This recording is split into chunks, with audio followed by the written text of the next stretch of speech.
Jordi, heading in, you're up against it with just the 8 guys available. It was a 2-point game with 5:35 left in the second. You were down by 14 in the third with 8:37 left. You cut it to 6. Just the effort from the group as a collective. Yeah, very proud of this group. Keep fighting. Obviously, what we have to look at is what can we do better. And right there, I felt in that second quarter, we had turnovers in transition that turned into layups the other way. And also, we didn't play off 2 feet. What I mean by that is our shots at the rim got blocked, and those are like turnovers. It just goes the other way. We gave up 18 fast break points in the second quarter. 9 were off turnovers, but I'm pretty sure others were like from getting our shot blocked. And the one teaching point is, put the ball on the rim as high as you can, and maybe we rebound it or we give ourselves a chance to get back. And then play off 2 feet and find the open shooter if you cannot get to the rim. So, learning process. Again, I really liked the fight. We knew that their physicality would be high, and they did a great job. And we have to be better with our setups and cutting and, obviously playing all these guys a lot of minutes. But, I believe we can be 1% better, and we will.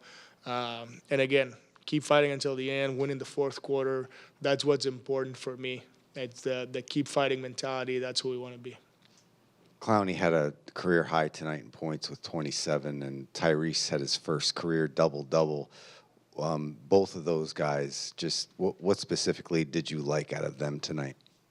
Yeah, they were very composed, and you see Noah that right now is either playing the 5 and finding either threes. He had one really good role. He also played the perimeter spot. So I like his versatility. I like his competitiveness, and he's not second-guessing it. He's being aggressive, and like you said, proud of him. I still think he can even be better, and that's what we're going to aim for. We're going to aim for keep working like when he goes like out of 1-2 dribbles and his 0.5, whether he shoots it or just puts it on the floor, and he's been great. And it's good to see this career high. And then Tyrese, same thing. I'm putting him at the point guard to start, and it's a tough situation because he's not used to it, but he's doing a great job. Shot the 3 well, shot enough threes, 4 for 9, and the 10 rebounds, 4 assists. That's pretty good, And then I don't care about his turnovers because it's me putting him in that situation.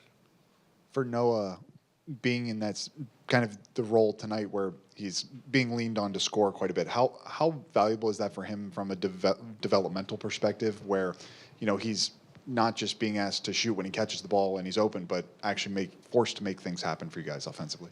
Yeah, I think the good thing is, he's showing us what he's able to do. He's showing us coaches. He's showing his teammates. And then that, what it makes is when we have our group back, then I'm completely comfortable calling certain things for him because I've seen him do it. And he's showing me that he can do it. So it's just making our group better. Are we seeing it right at this second? Probably not. We lost the game. Nobody likes to lose. But what you're seeing is, now you have CT back and CJ and some of the guys, and we're playing, with D'Lo and the ball handler. Like, now I know I can call A, B, and C for Noah because I've seen him score 29. And he's able to score 29 right now, tomorrow, and a month from now. So that's a really good thing. So we just got to now focus on the next one, get this 1% better with what can we do with the group right now, and, keep fighting. You mentioned playing off 2 feet and getting shots over Detroit's shot blockers, but their level of physicality, the intention from your team, did you feel like the intention and the effort to meet their physicality was there, even if maybe some of the technique and decision-making was a bit off at times? Yeah, I think the intention was there. I think our guys fought. Sometimes you it's easier said than done, and I do that a lot of times. And those guys are playing against the best athletes in the world, and we should be able to still set up, to still go back door, to touch the paint, to do certain things. But you have to walk the walk, and that's how you learn. And the guys did a good job. Like, obviously we struggle for a few possessions, and then right after, we figure it out. You either, have to screen your own, have to slip early, like certain things that that the guys can execute, and then when it happens again next time against the next team that does the same thing, then you can be better. But it's just because you've gone through it. So good experience. Again, the most important thing for me is fighting until the end, winning that fourth quarter, and that's how we can watch it, learn, and move on. As you've gotten to know Noah this season, what has stood out to you about his personality, kind of how he approaches, being a professional here, and also what do you view as the next step of his development? Yeah, I love his personality, great sense of humor. His work ethic for a 20-year-old kid is amazing. He just, carries himself as a grown person, mature worker. You can see a lot of times the frustration because he wants more and he expects more about himself. And that's why I have to help him and his teammates too, because him trying this hard is what he's supposed to do. And when her frustration happened, not just him, but everybody else, is if you show the frustration, that's, we got to help him move on, because then you just got to aim for like a positive and another positive. And, mistakes happens. That's the game of basketball.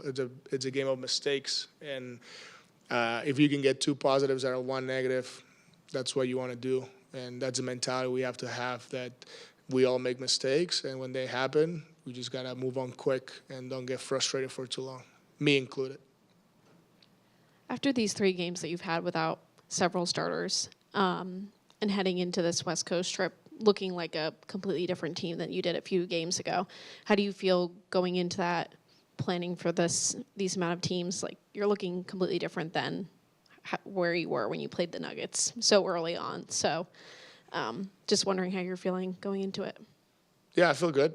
I feel good because I care about my group. And like I said, if we can learn from today and be 1% better, what I cannot control is if guys are going to be back, or if there's, like an injury that we cannot control, because that happens in basketball. So I'm not worried about the things that I cannot control. I'm worried about the group that I have, and go out there and fight. We're going to play a very good team, a team that has won a championship and has the best player in the world right now. And, it's going to be a good challenge, and that should be exciting. As a basketball player, you want to play against great players, against great teams. And I'm not I'm not focused about, what we have in front of us, like in the long run. I don't care about like 3 games from now. I care about the next game, what we learned from today. If we got players back, great. Can I control that? No. So, we're going to go tomorrow, watch film, work a little bit, and then go on the road, get good rest, and keep having good positive energy. Coach, will Cam Johnson be joining you on the West Coast, and you think he'll play out there with you guys? We believe so, but again, we're not going to rush anything. So whenever he's clear and he feels good, he's young, but he's a vet, and I trust him. So I don't want him to go too early or risk anything. I just want him to be 100%, because then he makes us better. He makes us compete better, and that just helps the rest of the group. So he's in good spirits, feels good. He's been working, so just good to have him around. Thank you.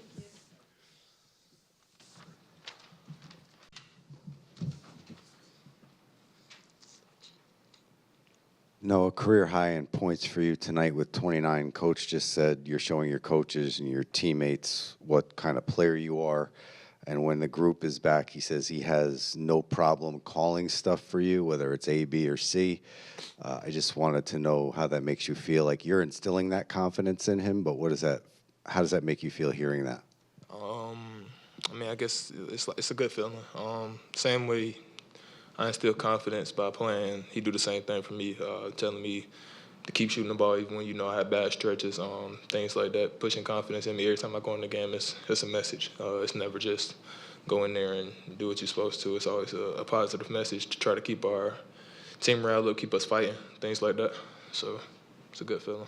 Can you take us through what happened with Isaiah Stewart in that first quarter, how it came at you from your angle and what you went through after it happened? He went to box out. He led with his elbow, and he hit me in the throat. Ain't much else to it. For a minute, I just got hit in the throat, so breathing was a little irritant. But I think I'm fine. Noah, does a night like tonight do anything for your confidence, or does it just kind of confirm what you already know about yourself? I think anytime you have a good performance, it's good for your confidence. So obviously you know what you can do, but when you do it, at the highest level in the real games where it matters, it translated. So yeah, it's a good feeling. It helps confidence for sure. Did you, I guess, picture yourself being able to have such a quick trigger from three and, getting up 11, 12 in a game as you've done this year?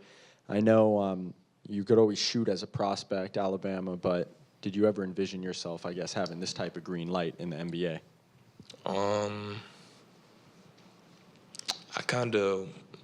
What I like to call it is I like to keep teams honest. I don't like where teams had the ability to sag off me because I'm a weak shooter. I feel like that hurts my team in general. So if I'm able to shoot the ball and I can keep somebody honest to keep the floor space for my guys to get in the lane, then that's always been the goal. So after Bama, I think I shot 29% at Alabama, something like that. But I knew I could shoot. I think other people knew I could shoot. Somebody took a chance, and here we are. Obviously, you guys are dealing with a lot of injuries, and you're able to try to do a lot more offensively today. You attempted, I think, 9 twos in this game. Is having a game like this, we're able to kind of like lean into some things that you might be trying to improve on. Is that helpful to you? Sometimes yes. So yeah, it's helpful because a lot of production is out right now. So obviously somebody has to do it, and so for us to, it's quite literally somebody has to do it. So I make mistakes. Even last game, I think I got out of my comfort zone a little more, but I made a lot of mistakes. Just try to correct the mistakes the next game and so forth. Noah, you're kind of answering Lucas's question about how you've continued to shoot it better. You've been confident. It does seem like defenses are starting to kind of run at you a little bit. Have you noticed that a little bit? And I think you've hit a couple of, pump fake one dribble threes. Is that something you've thought about, talked about with your coaches about kind of being prepped for guys to start running at you? Yeah, but also, yeah, for sure. And also we had numbers. So if we know a team is going to allow a lot of 3-point shots, it's more of a be ready to knock it down. If we know they want to get guys off the line and make them play inside the arc, then it might be ready for a shot fake, slide, dribble, or whatever the case may be. But it's really just read and react. If somebody's flying at you full speed, they're probably going to block that shot if you shoot it. The team had a much better first and fourth quarter. What were they experiencing in the second and third, and what was the message at halftime? They had a lot of transition points, if I'm not mistaken. I don't see it on here, but and those are the ones that hurt. A turnover into a dunk, a bad miss into a dunk, a lot of transition attempts, things like that. And then, they made their runs. They hit, and we didn't always hit back. And that's the outcome. No, Coach said pregame with all the injuries that guys stepping up, their minutes need to matter. Obviously today, career high in points. But for you, how do you interpret that? How do you see you stepping up and your minutes mattering? I've come to learn every minute you play out there should matter. So at the end of the day, somebody's always watching. So try to make the most of every possession. Yeah, that's really all it is to it. Noah, Jordi has spoken throughout the season about, next man mentality and how whoever was left over is obviously going to get increased opportunity. But for a guy like yourself who's playing, whether, the whole team's healthy or not, what is the difference in the thought process approaching games when you're so limited in available players like tonight? It's different but the same. Obviously, if we got CT playing, we got Cam Johnson playing, we know who our scorers are, and we try to get them shots. When they're out, it's a lot harder because we don't have guys out there that they're going to send two at on a ball screen to create for everybody else. So it's kind of we got to find other ways to create good shots for ourselves. And, yeah, that's really the only difference.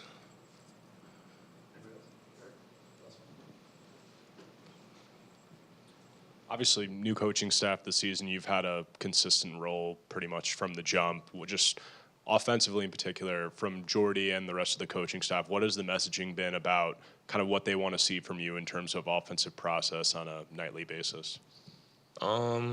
Obviously, if I'm open, let it fly. Like I said, I'm big on keeping teams honest. And then just taking what the defense gives me. That's been big. Yeah, that's really about it. Appreciate y'all.